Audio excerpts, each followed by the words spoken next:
Hello नमस्कार वंदना channel में आपका स्वागत है। हम आपको बहुत ही महत्वपूर्ण जानकारी देने वाले हैं। अतिथि शिक्षकों के नियमितीकरण को लेकर अतिथि शिक्षकों ने 3 सूत्री मांग को लेकर भोपाल में धरना प्रदर्शन किया। इनने बोला है कि शासन से इनकी 3 सूत्री मांगे पूरी की है, जिसमें एक 12 माह का सेवा काल भी है और दूसरी अतिथि शिक्षकों का नियमितीकरण किया जाए और अतिथि शिक्षकों को किसी भी हालत में बाहर न निकाला जाए। यह 3 सूत्री मांगें रखी गई हैं अतिथि शिक्षकों के द्वारा और वेतन वृद्धि की मांग रखी गई है, जिसके संबंध में पूरी विस्तार से जानकारी देने वाला हूँ और मैं लाइव वार्ता भी सुनाने वाला हूँ। अतिथि शिक्षकों की कौन कौन सी मांगे हैं और नेशनल मीडिया ने भी अतिथि शिक्षकों के नियमितीकरण का मुद्दा उठाया। वीडियो में बने रहे, वीडियो पूरा देखें। वीडियो अच्छा लगे तो लाइक और चैनल सब्सक्राइब जरूर करें। ऐसी अपडेट पाने हमारे सुरक्षित भविष्य के दिशा में कोई ठोस कदम नहीं उठाया गया। आज भी स्थिति ये है कि जहाँ पर हम काम करते हैं वो हमारा पद रिक्त है। हम उस विद्यालय में काम कर रहे हैं, हम उस पद पे काम कर रहे हैं, लेकिन हमारा पद रिक्त दिखाया जाता है। पीएचडी भी हमारे होल्डर सारे अतिथि शिक्षक हैं, लेकिन उसके बाद भी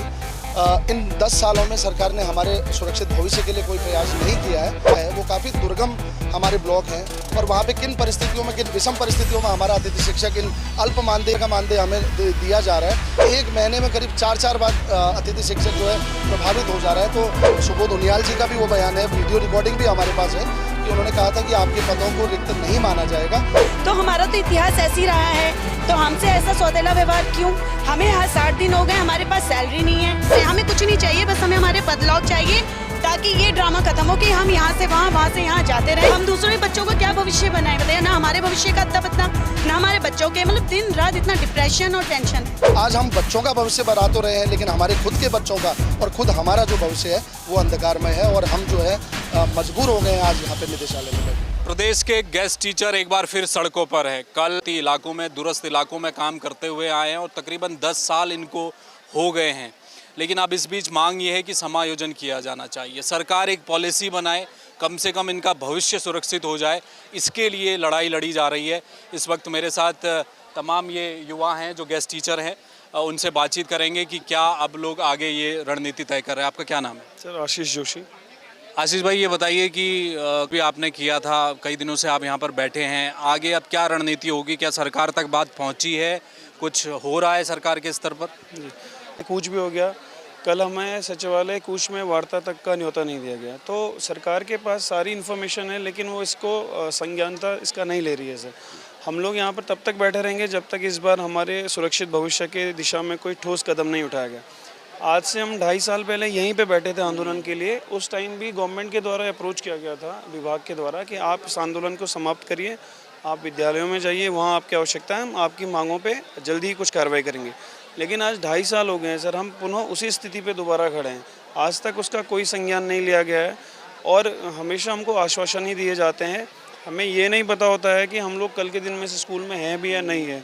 सो एक अनसर्टेनिटी बनी हुई है फ्यूचर के लिए। तो जब तक हमें सुरक्षित भविष्य नहीं मिलेगा, वेतन के संबंध में सर हमने पोस्ट पे लिख दिया था, लेकिन आज तक कई बार आदेश होने के बाद भी वो धरातल पे नहीं है।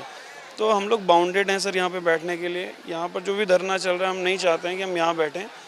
विद्यालयों में हमारी आवश्यकता इस टाइम ज़्यादा है, लेकिन हम व्यवस्थापूर्ण यहाँ पर बैठने को मजबूर हैं। शिक्षा मंत्री का एक बयान भी आया, उन्होंने कहा कि तमाम जो गेस्ट टीचर हैं हम उनको और अलग अलग स्कूलों में आपकी होगी, आप पढ़ाने की व्यवस्था हम करेंगे। तो आप लोग जाएंगे? क्या तय किया? हम उसके लिए भी तैयार हैं सर, लेकिन हमारी मांग इस समय केवल ये है कि अगर आप हमको दुर्गम से दुर्गम विद्यालयों में भेज दीजिए, हमें उससे कोई ऑब्जेक्शन नहीं है, लेकिन हमारा सुरक्षित भविष्य तो हो। आप वहाँ हमें भेज देते हैं, एक तो आप इतने अल्प वेतनमान पे हमें काम करा रहे हैं।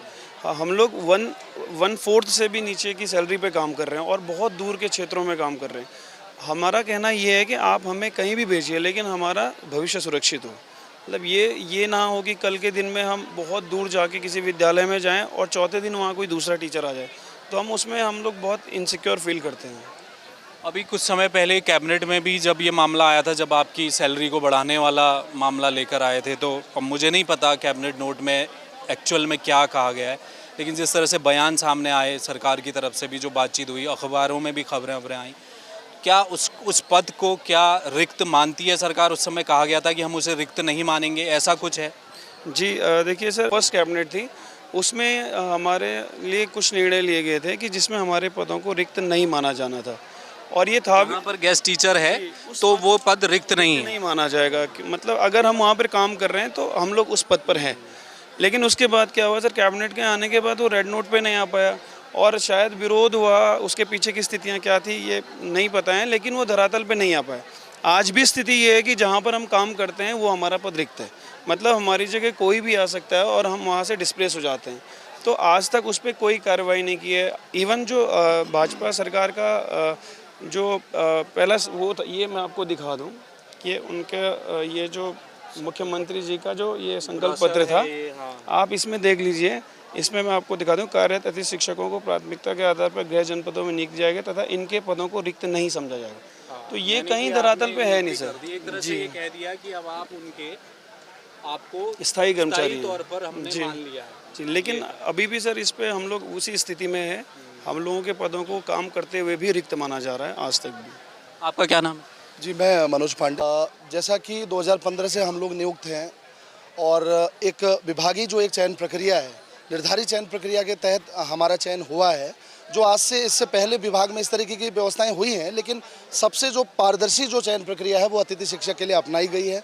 अतिथि शिक्षक पीजी भी है, ग्रेजुएट भी है, बीएड भी है, साथ में जो टीईटी है, जो स्थायी के लिए पीएचडी भी हमारे होल्डर सारे अतिथि शिक्षक हैं। लेकिन उसके बाद भी इन 10 सालों में सरकार ने हमारे सुरक्षित भविष्य के लिए कोई प्रयास नहीं किया है और कंडीशन ये हो गई है कि हम लोग दुर्गम से लेकर अति दुर्गम, जैसे मैं खुद हमारे ब्लॉक हैं और वहाँ पे किन परिस्थितियों में, किन विषम परिस्थितियों में हमारा अतिथि शिक्षक इन अल्प मानदेय हमें दिया जा रहा है।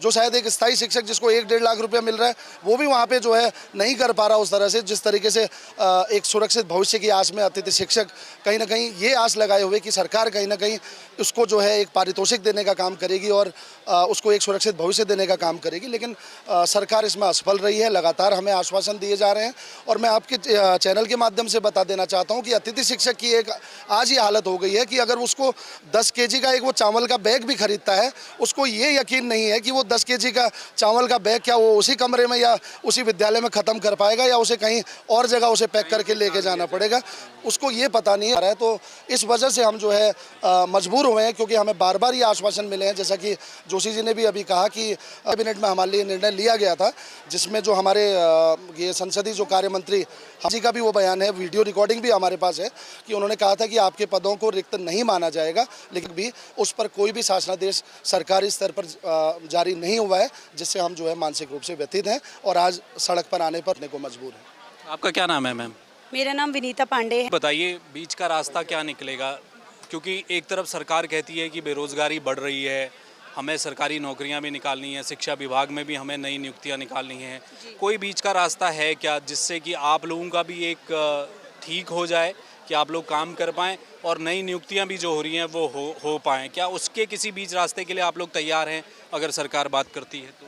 देखिए सर, मेन बात तो यह है कि गवर्नमेंट के हाथ में सब कुछ होता है ना। गवर्नमेंट जो चाहे वो कर सकती है। तो हमारा तो इतिहास ऐसे ही रहा है, तो हमसे ऐसा सौतेला व्यवहार क्यों?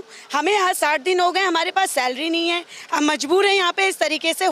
ठीक है, वो तो रही हमारी परेशानी, लेकिन बीच का रास्ता बिल्कुल है सर। गवर्नमेंट को हमारे बारे में सोचना बोला था पहली कैबिनेट में, जब वो मतलब हमें उनसे बहुत उम्मीद भी हुई थी। हमारे यंगस्टर वो मुख्यमंत्री जी हैं, तो उन्होंने बोला था कि हमारे पदलॉक किए जाएंगे, लेकिन आज इतने साल हो गए हैं, आज तक हमारी मतलब कोई सुन ही नहीं रहा है। ना वो पदलॉक की बात करते हैं, ना किसी मुद्दे पे। हमें कुछ नहीं चाहिए, बस हमें हमारे पदलॉक चाहिए, ताकि ये ड्रामा खत्म हो कि हम यहाँ से वहाँ, वहाँ से यहाँ जाते रहें।